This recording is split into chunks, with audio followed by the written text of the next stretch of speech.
ሁራ የሩሲያ ወታደሮች የጦር ሜዳ የወደፊት ግፋ አሊያም አጥቃ ድምጻቸው ነው። የቀዩ ጦር የሶቪየት ኃይል ጭምር ሩሲያ ወታደራዊ ጡንቻዋን ባለም አደባባይ የምታስመለክትበት ልዩ ቀኗ ግንቦት 1 ዛሬ ቭላድሚር ፑቲን ከቀን አቆጣጠሮች ሁሉ ልዩ የጀግኖች አባታቸው ዕለት አድርገው ለዛውም የሚወስዱት የኢትዮጵያው ታዬ አጽቀሥላሴ ቻይናው ሺ ጂንፒንግ የቡርኪና ፋሶ ካፕቴን ኢብራሂም ትራኦሬ የቤላሩሱ አሌክሳንደር ሉካሼንኮ የግብፁ አብደል ፈታህ አልሲሲ የብራዚሉ ኢናሲዮ ሉላ ዳ ሲልቫ የዚምባብዌው ኤመርሰን ምናንጋጓ የፍልስጤሙ ማህሙድ አባስና ሌሎች መሪዎች የተገኙበት 80ኛ ዓመት የሩሲያ የድል በዓል ፕሬዝዳንት ቭላድሚር ፑቲን ከቀዩ አደባባይ መሃል ሞስኮ እስከ ዓለም ጥግ በወታደራዊ ክብር ከፍ ያሉበት በርግጥም የዓለማችን ቁጥር 2 የጦር ባለቤት ቁጥር 1 የኒውክሌር ባለቤት እንዲሉ ዓለምን ያስደነገጡበት መድረካቸው ሆኗል። የዩክሬን ሰው አልባ አውሮፕላኖች የቀዩን አደባባይ አይደለም መሪዎችን ኢላማ ያደርጋሉ የሚል ስጋት የደቀኑት ዘለንስኪም ቢሆኑ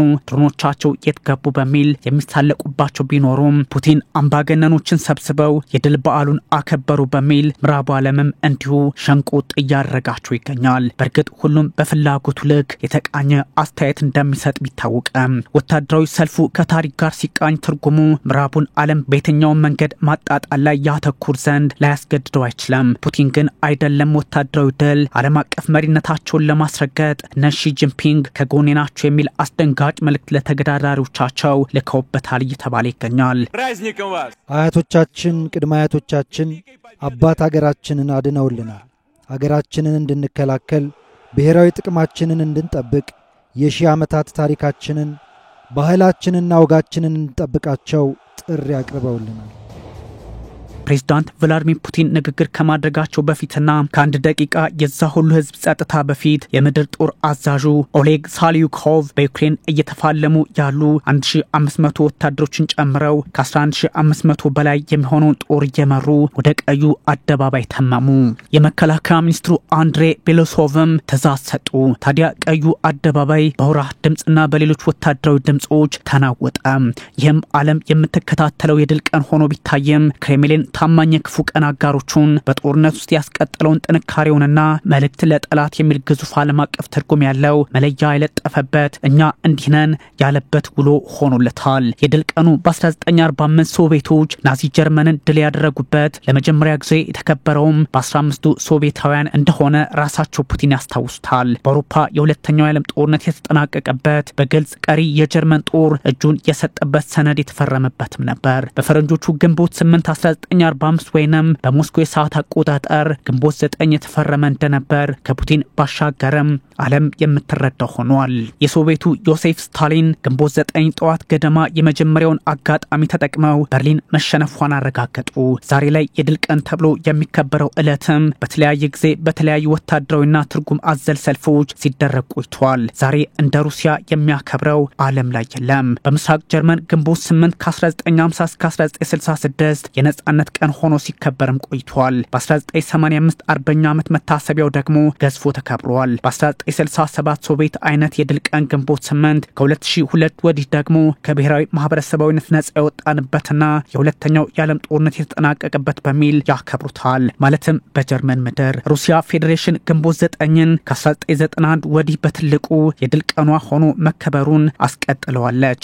ፕሬዝዳንት ቭላድሚር ፑቲንም የሩሲያን ዓለም አቀፍ ወታደራዊ ድል የበላይነት ለማሳየት የሚጠቀሙበት ግዙፉ መድረካቸው ሆኖ አሁንም ቀጥሏል እየተባለለት ይገኛል። በተለያዩ የአውሮፓ ሀገራት ቢከበርም ከ25 እስከ 27 ሚሊዮን ህዝብ ያለቀባት ሶቪየት በተለይም መሪዋ ሩሲያ አከባበሯ ከአሁናው የዓለም ፖለቲካ አውድ ጋር አብራ በመቃኘት ፑቲን የአሸናፊዎች ምድር ሩሲያ በሚል በዓለም አደባባይ ከፍ አድርገው ይናገራሉ፣ ያከብሩታልም። ዛሬ በደስታና በሐዘን መሃል በኩራትና በክብር ሆነን ተገናኝተናል። ናዚነትን ላወደመው ያ ትውልድ ዝቅ ብለን እጅ እንነሳለን። ለሁሉም የሰው ዘር ሰላምና ነጻነት ሚሊዮኖች ሕይወታቸውን ገብረዋል። እናም እንደ አሸናፊዎች ወራሾች ግንቦትን ስናከብር ለሀገራችን ትልቁ በዓል አድርገን ነው። ማለቴ ለመላ ሀገሪቱ፣ ለሁሉም ቤተሰብና ለሁላችን። አብዛኛው የአውሮፓ ሀገር ድል በአውሮፓ በሚል ቀኑን እንደሚያከብረው ይታወቃል። የሚያስቡትም አሉ።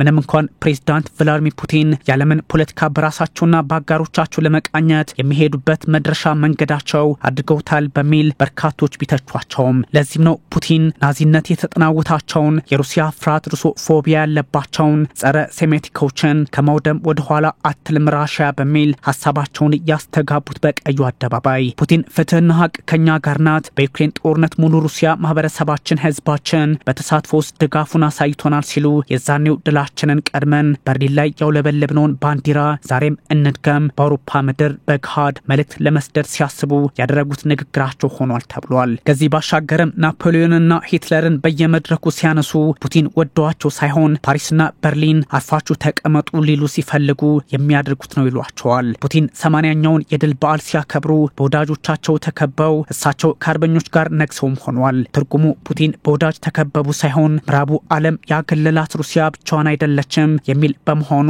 በእርግጥም አስደንጋጭ መልእክት ለዛኛው ዓለም ይሆናል። ከጎናቸው የቻይናውን ሺ ጂንፒንግን ያልነጠሉበት ምክንያትም በዓለም ፖለቲካ ስርዓት ትልቁን ድርሻ እየተወጣች ያለችው ቤጂንግ ከኛ ጋር ናት የሚል አረዳድ እንዲፈጠር ለማድረግ ጭምር እንደሆነ ተነግሯል። ያም ሆኖ ግን ፑቲን የድል ቀናቸውን ሲያከብሩ በተለይም በዩክሬን ላይ ጦር ካዘመቱ በኋላ ወታደራዊ ሰልፉን ከድል በዓላቸው ይልቅ ዛሬም አሸናፊነን ፍሩን ትርጉም ለመስጠት እንደ ወታደራዊ ፕሮፓጋንዳ እየተጠቀሙበት ነው በሚል የሚያጣጥሏቸው የበዙ ናቸው። የጀርመን የብሪታንያና የፈረንሳይ ፖለቲከኞች ከዚህ አንጻር ጉዳዩን ይቃኙባቸዋል። ኢማኑኤል ማክሮን በተለይ ከዚህ ጉዳይ ጋር የተለያየ ግንዛቤ እንዳላቸው ይነገራል። ፑቲን በእጅጉ የምታንሳቸውን ዩክሬንን ጦር ሲያዘምቱባት የታላቁ የአርበኞች ድል የተራዘመው አካሄድ እያደረጉት ሄደዋል። ከወታደራዊ ትዕይንቱ ውጪ በዚህ የድል ቀን ላይ ማን ተሳተፈ የሚለውም ዓለም አቀፍ የፖለቲካ ትርጉም ያለው ሆኗል።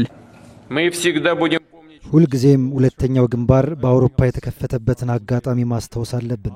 በሶቪየት ህብረት ግዛት ወሳኝ ጦርነት ከተደረገ በኋላ ለድል የቀረበ ውጤት የተመዘገበበትን ለጋራው ጦርነት የተከፈለውን ሁሉ ከፍተኛ ዋጋ እንሰጠዋለን። የጥምረት ወታደሮች፣ በጦርነቱ ተሳታፊዎች፣ ብርቱ የቻይና ህዝብ፣ ሁሉም ለወደፊት ሰላም የተዋጋችሁ ቦታ አላችሁ። 29 የዓለም መሪዎች የቀዩን አደባባይ መድረክ ተሳትፎበታል። ሺ ጂንፒንግ ከሞስኮ ከመገኘታቸውን ባሻገር 102 ወታደሮች መሳተፋቸው ከጦራቸው አነጋጋሪ ሆኗል። የቻይና፣ ሰሜን ኮሪያ፣ ቪየትናምና ሞንጎሊያ ወታደሮች በቀዩ አደባባይ ከሩሲያ ጦር ጋር መታየታቸው በግልጽ ወታደራዊ ጥምረቱን የሚጠቁም ያደርገዋል። የብራዚሉ ሉላ ዳ ሲልቫ፣ የቬንዙዌላው ኒኮላስ ማዱሮ፣ የሰርቢያው አሌክሳንደር vučić እንዲሁም ብቸኛው የአውሮፓ ህብረት መሪ የስሎቫኪያው ጠቅላይ ሚኒስትር ሮበርት ፊሶ የተገኙበት መድረክ መሆኑ ፑቲን ከአፍሪካ እስከ ደቡብ አሜሪካ ከአውሮፓ እስከ ኤዥያ መሪዎችን አሰባስበዋል፣ ማሰባሰባቸውንም ይቀጥላሉ የሚለውን ትርጉም ከፍ አድርጎላቸዋል። በተለይም የአውሮፓ ህብረት የውጭ ፖሊሲ ኃላፊ ካጃ ካላስ የአውሮፓ ህብረት አባላት በዩክሬን ጦርነት ምክንያት ሞስኮ አይሄዱም ቢሉም የስሎቫኪያው ጠቅላይ ሚኒስትር ቀዩ አደባባይ ላይ ታይተዋል። ሰርቢያም እጩ የአውሮፓ ህብረት ሆና ነበር፣ ፕሬዝዳንቷን ግን ልካለች። ለዚህም ነው አገራትን አውሮፓ ምድር ሳይቀር የከፈለው የፑቲን አካሄድ እየሆነ ነው እየተባለ የሚገኘው። ፑቲን በሁለተኛው የዓለም ጦርነት ናዚን የተዋጉት ሁሉ